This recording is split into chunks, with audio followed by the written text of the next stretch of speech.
మనం శనగపిండిని తీసుకుందాం. నేను ఎక్కువ తీసుకోలేదండి, ఒక 2 టేబుల్ స్పూన్స్ వరకు. లైట్గా గరం మసాలాని యాడ్ చేస్తాను. ఆల్రెడీ మ్యారినేట్ చేసినప్పుడు నేను అన్నీ వేసాను కాబట్టి జస్ట్ లైట్గా వేసుకుంటే సరిపోతుంది. చిల్లీ పౌడర్ని తీసుకున్నాను, అలాగే మనకి టర్మరిక్ పౌడర్ లైట్గా వేసుకున్నాం. తర్వాత సాల్ట్ అండి. సాల్ట్ మీరు కనుక ముందుగానే వేసుకొని ఉంటే తక్కువ సాల్ట్ వేసుకుంటే సరిపోతుంది.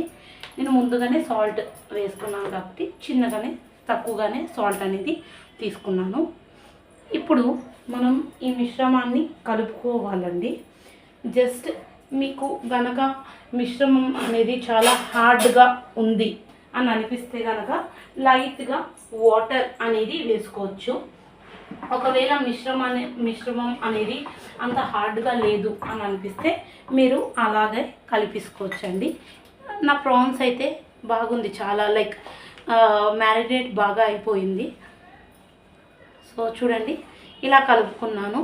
కలుపుకున్న తర్వాత చూసారా, ఇంకొంచెం వాటర్ వేస్తే మిగిలిన పిండి కూడా ఇందులోకి కలిసిపోతుందండి. సో అందుకని లైట్గా ఇదిగోండి, జస్ట్ లైట్గా వేసుకొని కలిపాను. ఆల్రెడీ మనం మ్యారినేట్ చేసుకొని పక్కన ఒక 5 minutes పెట్టుకున్నామండి. మీరు తీసుకున్న ప్రాన్స్ అన్నీ కూడా 1 by 1 అందులో వేసేయాలండి. ఇదిగోండి ఇలా.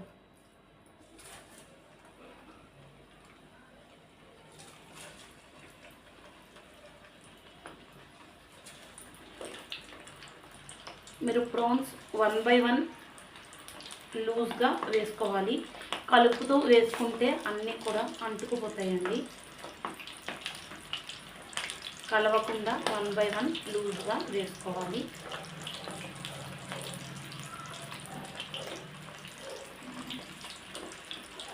ఇప్పుడు నేను స్లైట్గా తిప్పుతున్నాను చూడండి. ఇదిగోండి. సో ఒక 1.5 to 2 minutes వదిలేసిన తర్వాత స్లైట్గా మీరు తిప్పొచ్చు.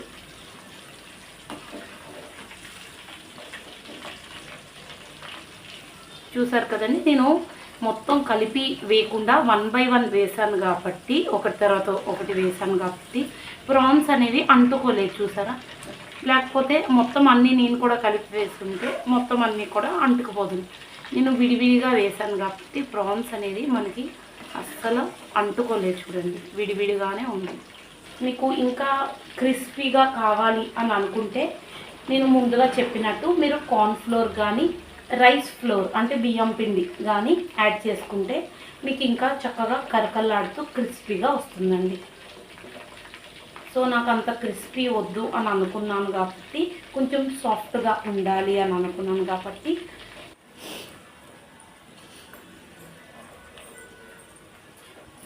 ఇదిగోండి, మనకి చక్కగా పర్ఫెక్ట్ టెక్స్చర్ అనేది ఇప్పుడు వచ్చింది. చూసారు కదండి, గోల్డెన్ బ్రౌన్ కలర్లోకి మనకి మారిపోయింది. సో ఇదండి పర్ఫెక్ట్ పకోడా. సో మనకి ప్రాన్స్ పకోడా రెడీ అయిపోయాక గ్యాస్ ఆఫ్ చేసుకోవాలి. ఆఫ్ చేసుకొని ఒక గుప్పిడు కరివేపాకుని అందులోనే ఫ్రై చేసుకోవాలి. గ్యాస్ ఆఫ్ చేసేసుకోవాలండి. ఆల్రెడీ మనకి వేడిగానే ఉంది కాబట్టి ఆటోమేటిక్గా మనకి ఫ్రై అయిపోతుంది. అలాగే నేను ఒక 4 నుంచి 5 వరకు పచ్చిమిరపకాయలు తీసుకున్నాను. అది కూడా అందులోనే వేసి ఫ్రై చేసేసుకుంటాను.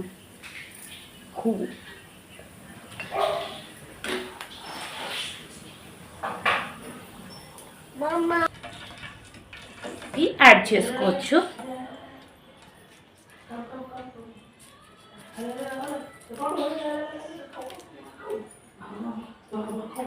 So thanks for watching. Eat and enjoy.